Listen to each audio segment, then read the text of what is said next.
Bom dia, são 10h22 agora da manhã. Acabei de voltar do hospital, fui lá fazer uma consulta primária para poder fazer fisioterapia por algum tempo. E dá para fazer essa fisioterapia um dia seguido do outro, então vai ser bom. Acho que minha recuperação vai ser rápida, isso é interessantíssimo. Enfim, eu, eu tô aqui falando porque eu lembro de ter feito 3 vídeos sobre medo e eu lembro de ter tido mais foco em fazer com que os vídeos fossem menores para que eles fossem mais divulgados pelo algoritmo do YouTube. Eu conheço pouquíssimo do algoritmo do YouTube, conheço pouquíssimo sobre técnicas para fazer um vídeo funcionar, para fazer um vídeo ser super divulgado, enfim. Simplesmente gravo um vídeo, posto um vídeo. Já escutei uma vez de algum YouTuber que essa coisa de 10 minutos de vídeo, que menos de 10 minutos o vídeo é considerado mais palatável, mais digerível, mais, sei lá, considerado melhor. Enfim, eu gostaria de falar sobre medo. Eu gostaria de falar sobre medo em um vídeo. Claro que às vezes tem mais coisas pra falar, mas eu vou tentar falar bastante coisa sobre medo em um vídeo só.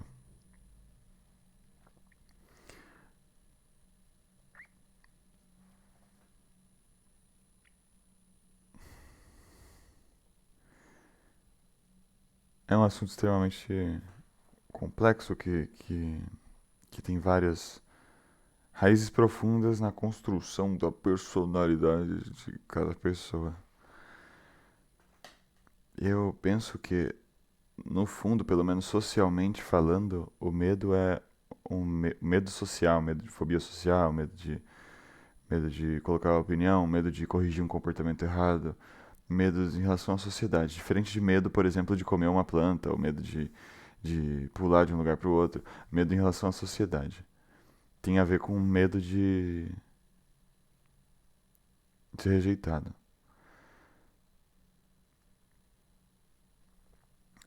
E por isso o medo de ser abandonado.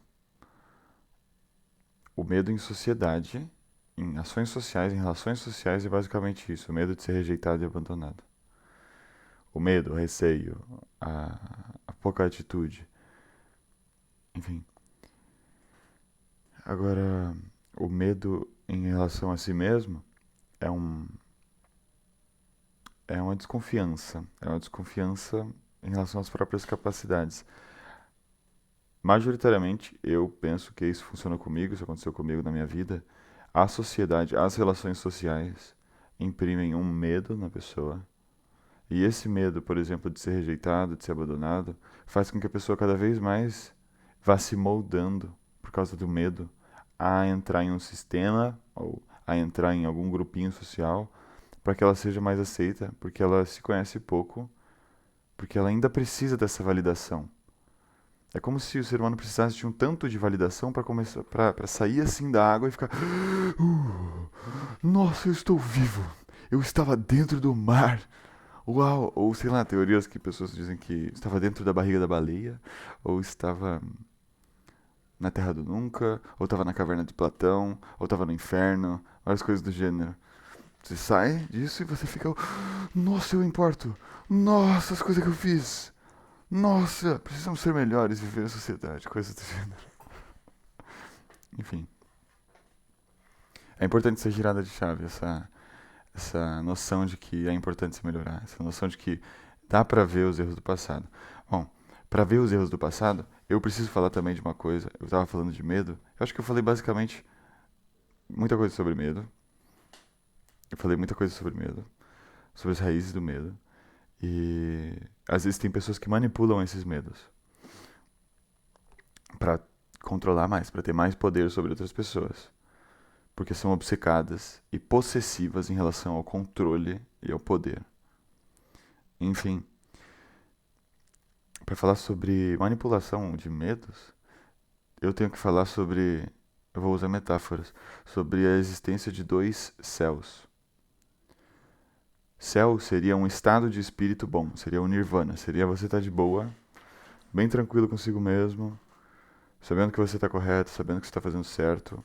Em tese, esse seria o céu. Existe também um outro céu, explicar mais um pouquinho o que é céu. Quando você está num estado de espírito super pleno, você não está super. Diferente de estar extasiado, diferente de estar ansioso, você está tranquilo. Você sabe que você existe, você tem as suas necessidades, você está seguro de que você tem afazeres para fazer no dia a dia, que você trabalha, que você estuda, que você tem sua vida, que você está tranquilo, que você parou de ficar o tempo inteiro vendo meme no Instagram, que você parou de ficar jogando joguinho o dia inteiro e você está vivendo sua vida. Isso basicamente seria um estado de espírito que seria o nirvana, um estado de espírito que seria o céu. Só que existem dois céus. Existe como chegar, por exemplo, em dois nirvanas. Tem um, por exemplo, de aceitação pela naturalidade, pela verdade e pelo perdão, por exemplo. Porque, por exemplo, ninguém nasce herói. Cometemos erros ao longo da nossa jornada.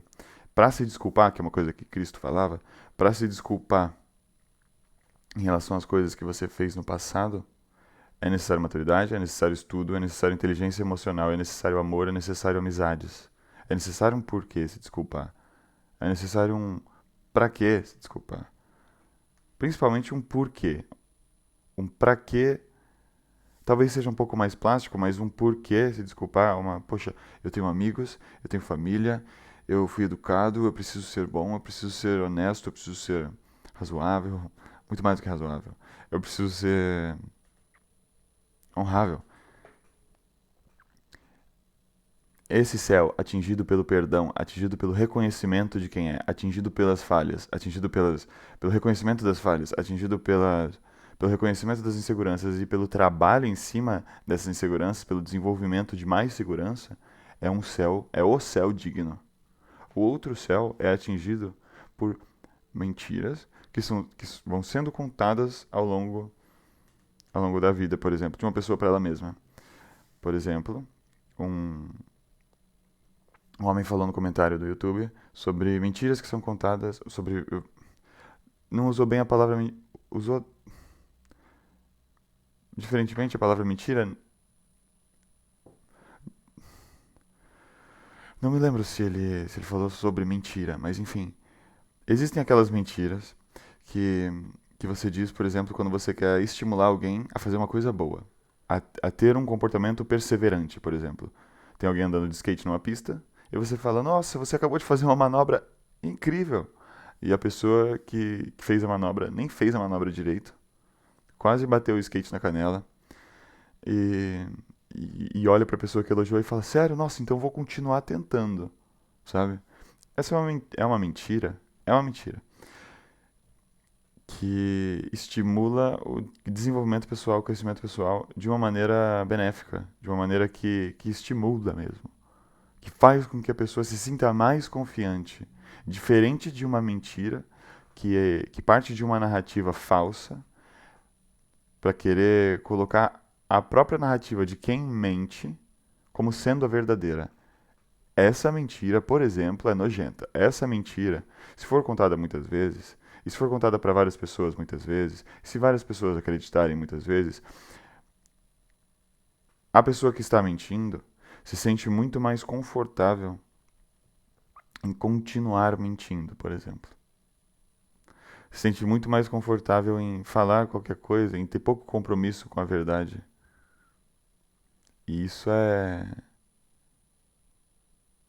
nojento. Isso é nojento porque você atinge um estado de espírito que é o nirvana. Não, eu imagino que, que em que você está completamente cego pelas mentiras que você criou. Talvez você nem saiba mais o que é verdade e o que é mentira. E em algum momento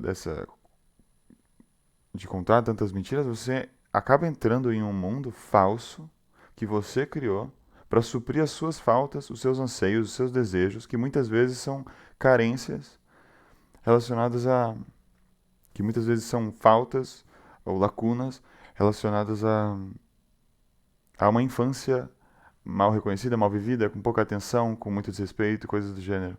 É importante se ver como uma pessoa importante e se ver como uma pessoa que quer a verdade, a naturalidade. Obrigado.